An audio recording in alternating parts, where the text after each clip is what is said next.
All right, good morning, everybody, and welcome to today's stock market update. My name is Mark Hodge, head coach at Rockwell Trading, and we're going to see what's moving the markets and what you should pay attention to today. It is Tuesday, July 27th, and there's a little movement pre-market, but let's first take a look at where things ended up yesterday. S&P up 0.25%, making new records. Dow also up 0.25%.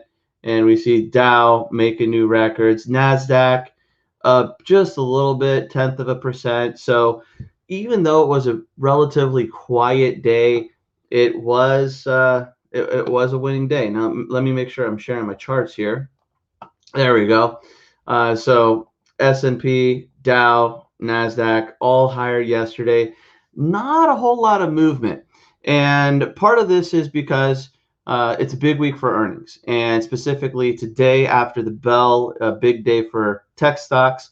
We also have the two-day Fed policy statement beginning today, wrapping up tomorrow. So we'll get word from the Fed tomorrow afternoon. So things could be a little quiet leading up to the tomorrow because of today's after the bell earnings, and then also with the Fed tomorrow as well. Now, looking at futures are a little bit mixed. Even the S&P down 1.2%. Here you see that there was a little bit of a rally pullback as we get closer to the open, down just a little bit. Dow futures, same situation, down about 0.25%, and the NASDAQ just slightly positive. Nothing to get too excited about. So not a whole lot of movement heading into the open, but for the most part, you could say that futures are slightly lower as we approach the U.S. Open. Now, in addition to the two-day Fed statement or two-day policy meeting with the Fed and the statement that will come out tomorrow afternoon, and earnings being in the spotlight, Chinese stocks have been on the radar, not necessarily for good reasons, starting Friday and then definitely carrying over into yesterday's trading. And they're taking a big hit with some regulatory crackdowns in China, especially in tech and education. So we could take a look at JD down 8.6% yesterday. Looks like it's down another 5.5% pre-market. We could look at BABA down 7% yesterday. Looks like it's down another 4%. And DIDI not too bad yesterday, and down just a little bit pre-market. I mean, this thing's just been hammered since it IPO'd. So Chinese stocks taking a hit, but the worst of the group is the education stocks.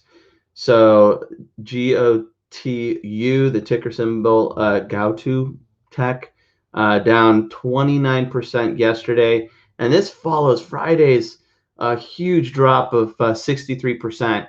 So these education stocks are just getting hammered, and honestly, I think it's going to be tricky for them to do anything at this point. What happened is in China, they decided to basically make education companies nonprofits. So there is a growing concern, an aging population in China, and one of the biggest concerns with families in China is the cost of education and tutoring, after school tutoring. I saw somewhere that it could be up to 25% of a family's income trying to pay for education and tutoring after school. And so that's a huge expense. The Chinese government does want a younger population, and that, thinking that by limiting this expense and cracking down on for-profit education companies, reducing that expense could help some of the burden of these families. And it seems like this is actually welcomed in China. But for anybody buying shares of a company like this, ouch. 140 back in February, now $2.50 yesterday, up a little bit pre-market. Another one, EDU. So EDU down 34% yesterday, getting a little bounce this morning. We could also look at TAL. TAL up up a little bit pre-market after being down 27% yesterday.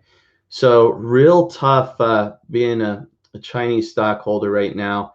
Definitely use some caution because this has just been ugly, and it's going to continue to be volatile. I just don't know where these companies go from here. So that's definitely having an impact on the Chinese markets. And we could look at an ETF like FXI. So this is a large cap China ETF, and you see what's happening here. Down 5% yesterday, another 4% pre-market. And if we look back at this one based on pre-market trading, we're trading at levels not seen since May of 2020. So definitely moving. Chinese stocks definitely moving. Please be careful there. Now, let's look at a few earnings. Let's look at Tesla. Tesla pulled back a little bit from its pre-market trading. Tesla up 1% pre-market. Saw a little boost yesterday with earnings being released after the bell. So Tesla up 2.2% yesterday. Looks like we're up 1% today. I want to say it was up 2%, maybe even a little higher. So it's pulled back a little bit. They actually reported some really strong numbers. An earnings beat with $1 billion in net income. They earned $1.45 per share versus a 98-cent estimate. So that was a nice earnings beat for Tesla. They did say that their success in the second half of 2021 will be based on its ability to work around supply chain issues. So, there was the concern with chips throughout the year, earlier, and supply chain issues. Although we've continued to see strong earnings really pretty much everywhere, supply chain issues and delivery still seem to be something that companies are warning about. They did say that the Model Y will begin this year, and they have postponed the semi, their semi that they're working on. So that should get started in 2022. And Cybertruck should begin production after the Model Y gets underway. So they are up a little bit pre-market. Now, I want to say that when they joined the S&P, they were trading at 695. So having a little bit after this, rally, joined the S&P, rallied, pulled back, going sideways. They're still trying to find some direction here below the S&P, joining the S&P levels, but up a little bit pre-market. Now, Tesla does have exposure in Bitcoin, and last earnings, they actually reported a nice gain from some of the sales, Bitcoin sales that they made. This time they reported a $23 million Bitcoin impairment because they weren't actually selling anything. They weren't reporting it as a loss, but just as a $23 million Bitcoin impairment because of where they had purchased Bitcoin and where Bitcoin was trading during earnings. So, I mean, honestly, 23 million for Tesla is not a big deal. There's a pretty big investment in Bitcoin there. But it seems like the Bitcoin exposure and just the hype over Bitcoin and its tie to Tesla, that's kind of losing some of its enthusiasm that it once had. So anyway, strong numbers from Tesla, up just a little bit pre-market. So it looks like traders wanted to be a little more wowed than they were. Now, F5 Networks also reported earnings and seeing a nice jump pre-market. Looks like we're getting up to record highs. Not quite there yet, but big jump here after the last earnings dip, jumping right back up to those previous levels before last quarter's earnings report, up 7.5% pre-market. Now, they reported an earnings beat, and they reported $2.76 a share versus a $2.46 estimate. Software company said that it saw strong demand with continued pandemic-induced growth in its digital business application. So, nice move there for F5 Networks. The ticker is FFIV. We could also look at UPS, United Parcel Service. UPS down, taking a little bit of a hit here pre-market. Interesting, with F5, they dipped last quarter after earnings went sideways, jumped right back to previous levels.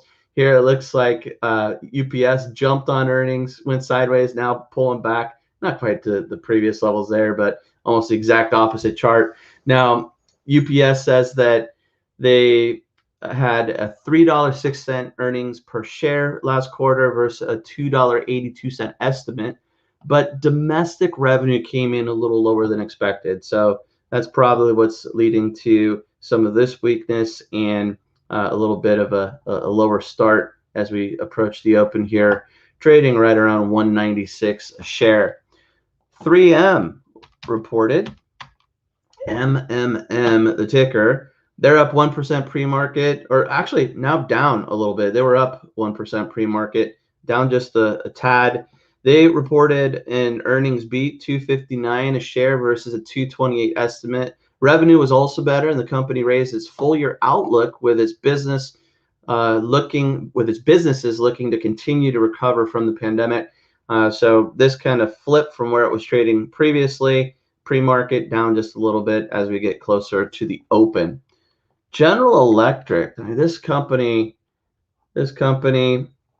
has really been struggling over the years, making a move after the pandemic and getting back, doing better than it was in 2019.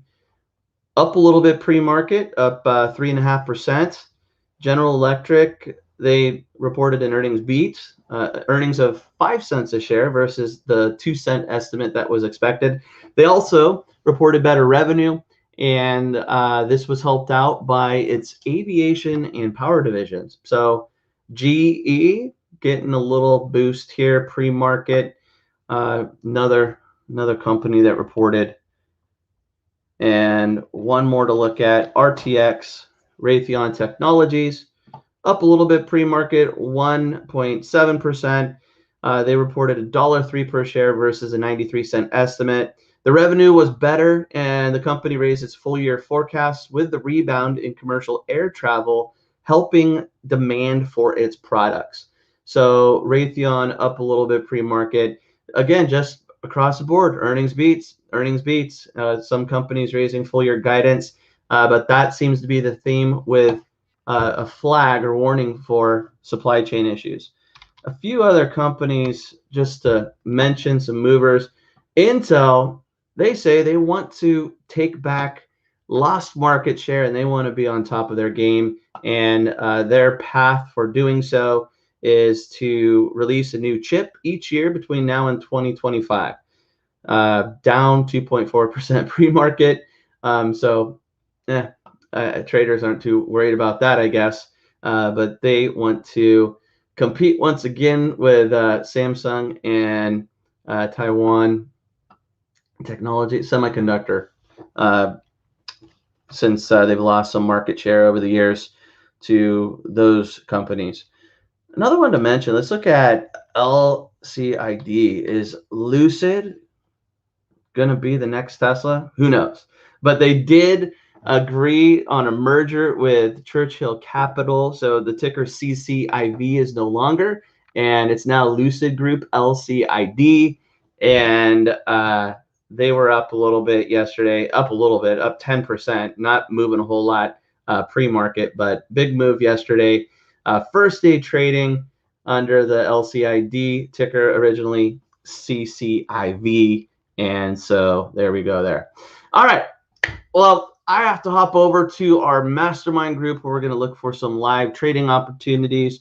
So those of you watching, I'll be in the room in just a second.